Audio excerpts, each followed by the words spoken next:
chào các bạn, chào mừng các bạn đến với Hùng Chế Tạo. Hôm nay mình sẽ lắp mô hình quạt gió từ bộ lắp ghép mô hình kỹ thuật, giúp các bạn vừa học tập và giải trí. Đầu tiên, các bạn hãy chuẩn bị cho mình những bộ phận sau. Sau khi đã chuẩn bị đầy đủ các bộ phận, chúng ta bắt đầu lắp ráp nhé.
Trong quá trình lắp ráp, các bạn sử dụng cờ lê kết hợp với tua vít để siết chặt các con ốc lại nhé.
Vậy là mình đã lắp xong mô hình quạt gió từ bộ lắp ghép mô hình kỹ thuật.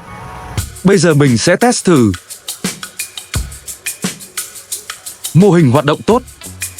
Cảm ơn các bạn đã xem video. Chúc các bạn lắp ráp thành công với mô hình này.